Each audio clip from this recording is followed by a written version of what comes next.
Good morning from the Evening Standard newsroom in London. I'm Tanya Snuggs. The UK's on the brink of reaching the milestone of 3/4 of adults receiving their first coronavirus vaccine. Is expected to come the day after no deaths within 28 days of testing positive for COVID-19 were reported for the first time since the 30th of July last year. Latest government data suggests that so far, more than 39.4 million people have had their first dose. That's 74.9% of adults. In a speech later, the Health Secretary Matt Hancock will praise the central role of the NHS in the vaccine rollout. Pupils will be offered up to 100 million hours of tuition as part of the government's multimillion-pound catch-up programme for children in England who face disruption to schooling due to the pandemic. The Department for Education has announced an additional £1.4 billion of funding on top of the £1.7 billion already pledged for catch-up to help pupils make up for lost learning following months of school closures. As part of the recovery package, some Year 13 students will be given the option to repeat their final year if they've been badly affected by COVID.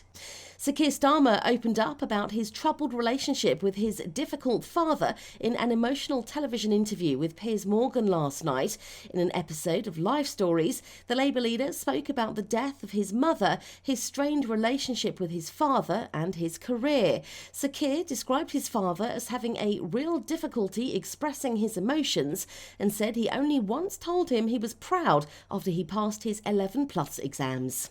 A ransomware attack on the world's largest meat processing company has disrupted production around the globe just weeks after a similar incident shut down a US oil pipeline.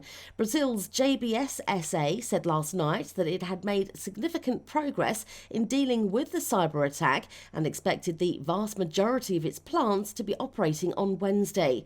Earlier, the White House said JBS had notified the US of a ransom demand from a criminal organisation likely based in Russia. And thunderstorms could bring lightning, hail and heavy rain to parts of the UK as the warm weather's set to continue following days of uninterrupted sunshine. For the second day in a row, it was the hottest day of 2021 so far yesterday, which was the start of meteorological summer, after 25.8 Celsius was recorded in both Cardiff and Middle Wallop. Today is expected to be another fine day for many, but thunderstorms are likely across parts of southwest England and southwest Wales, leading the Met Office to issue a yellow weather warning for those areas.